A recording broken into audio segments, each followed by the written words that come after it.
जब भी रामायण की महान कहानी की बात होती है तो हमारे मन में नायक और खलनायक आते हैं। राम, रावण, हनुमान, लक्ष्मण। लेकिन इन सब के बीच एक ऐसी रानी की भी कहानी है जो शायद सब कुछ जानती थी, पर जिसके बारे में हम बहुत कम जानते हैं। ये कहानी है मंदोदरी की। और वो सिर्फ रावण की पत्नी नहीं थी, बल्कि उसके विशाल साम्राज्य की असली विवेक थी। तो सवाल उठता है कि आखिर मंदोदरी थी कौन? पहला जवाब जो शायद किसी के भी जहन में आएगा वो है रावण की पत्नी। लेकिन क्या उनकी पहचान बस इतनी ही थी? चलिए आज इसी एक जवाब के पीछे की पूरी कहानी को समझने की कोशिश करते हैं। सच तो ये है कि मंदोदरी की कहानी रावण की परछाई तक ही सीमित नहीं थी, वो उससे कहीं ज्यादा थी।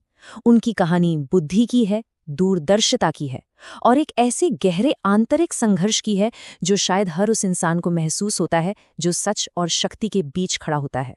मंदोदरी की दुनिया को समझने के लिए हमें पहले उस शक्ति के केंद्र को समझना होगा जिसके चारों ओर उनका जीवन घूमता था, यानी लंका का सम्राट रावण। क्योंकि रावण की महत्वाकांक्षा ने ही मंदोदरी की नियति को आकार दिया था। देखिए, रावण का जन्म ही असाधारण था। पिता एक ऋषि थे और माँ एक राक्षसी।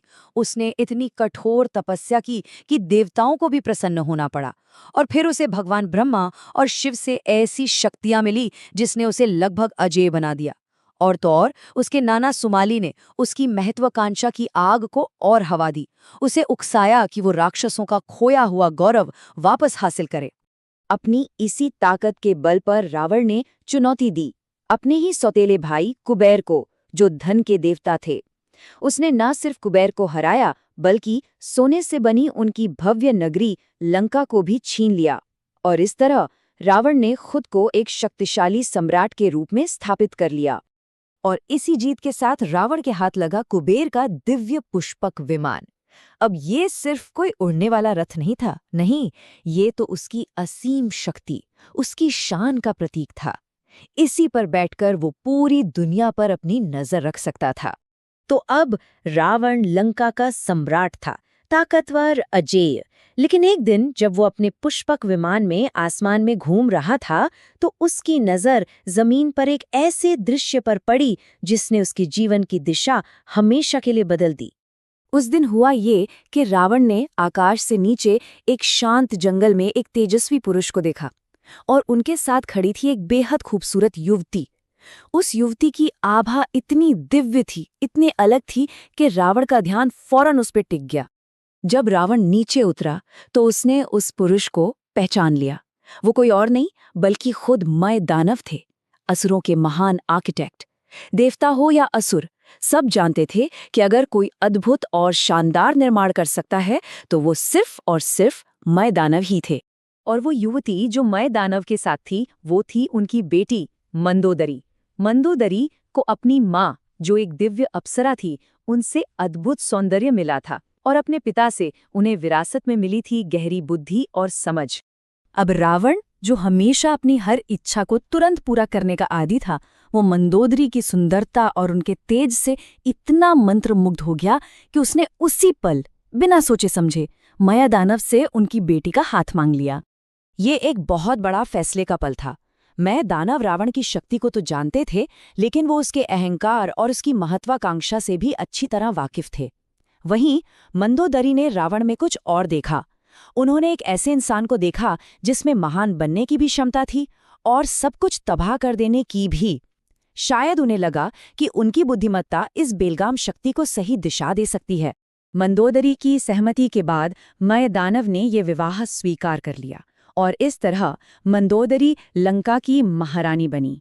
लेकिन लंका के उस भव्य महल में उनकी भूमिका सिर्फ एक पत्नी या एक रानी से कहीं ज्यादा होने वाली थी। लंका की रानी बनकर मंदोदरी अपनी बुद्धिमत्ता और धर्म के प्रति अपनी गहरी निष्ठा के लिए जानी गई। रावण के उस ताकत और अहंकार से भरे साम्राज्य में वो जैसे विवेक और संतुलन की एक आवाज बन गई। दोनों का व्यक्तित्व एक दूसरे से एकदम अलग था। जहां एक तरफ रावण अहंकार, शक्ति और महत्वाकांक्षा का प्रतीक था, वहीं दूसरी तरफ मंदोदरी बुद्धिमत्ता, धर्म और दूरदर्शिता को दर्शाती थी। वो एक तरह से एक दूसरे के पूरक भी थे और फिर भी हमेशा एक वैचारिक टकराव में भी रहते थे। मंदोदरी का सबसे बड़ा संघर्ष शायद यही था कि रावण को सही रास्ते पर कैसे रखा जाए। वो लगातार उसे उसके बढ़ते अहंकार के खतरों के बारे में आगाह करती रहती थी, क्योंकि वो जानती थी कि यही अहंकार रावण की सबसे बड़ी कमजोरी थी। मंदोदरी को इस बात का पूरा आभास था। वो अच्छी तरह जानती थी कि अगर रावण ने अपने इस घमंड पर काबू नहीं पाया तो एक दिन उसका ये विशाल साम्राज्य, ये सोने की लंका, सब कुछ ढह सकता है। और उनकी ये चिंता उनकी दूरदर्शिता को साफ दिखाती है। और इसीलिए मंदोदरी की विरासत सिर्फ रावण की पत्नी होने तक सीमित नहीं रह जाती।